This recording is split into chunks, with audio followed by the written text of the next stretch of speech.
50 years ago, this Wednesday, folks, 50 years ago, do you know what happened? Do you? I'll give you the clue. Go on, I'll give you the clue.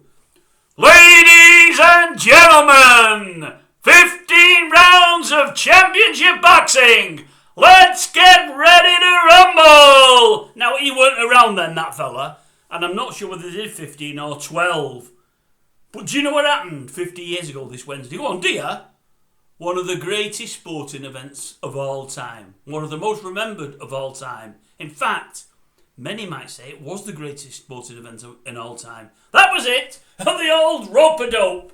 Old George Foreman against the greatest of all time. Muhammad Ali. Cassius Clay as was. Now, I've let myself down. You've seen it in the thumbnail. You know it's Foreman and Ali. You've bloody seen it. I've gone through all of that and it's already out there. Well, it will be out there because you'll see it. Oh, bloody hell. Anyway, yeah, Foreman and Ali. Do you remember it? I do. I was a kid, but I remember watching it.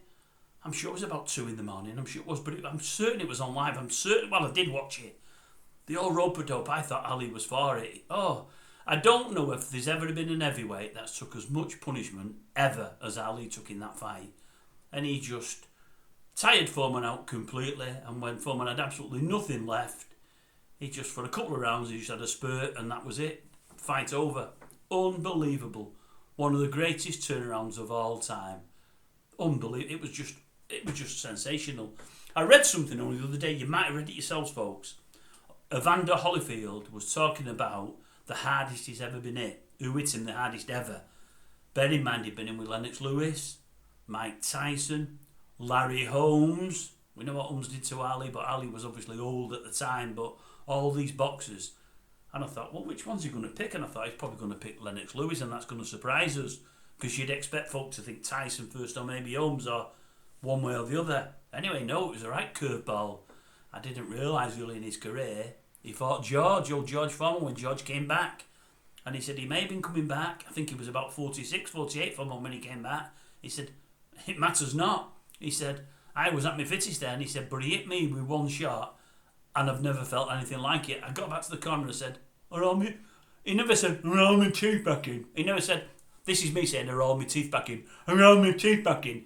He never said that. Had he said that, he'd have known they weren't in. No, not I roll my teeth back in. I roll my teeth in. That's me saying, I roll my teeth in. But it's Evander saying it. That's what he said to his cornerman, I roll my teeth in. They said, yeah, why? He said, I thought he punched him out. Honestly, he completely obliterated my face. I didn't know whether it was coming or going, he said. Never been hit as hard in my life. And that's the fella that hit Ali all over the ring for 5 or 6 rounds. And then Ali just turned it around. I think he won in round 8, I think, if memory serves. What a wonderful night's boxing. I'm not so sure he's ever took that much punishment. I don't think he probably has.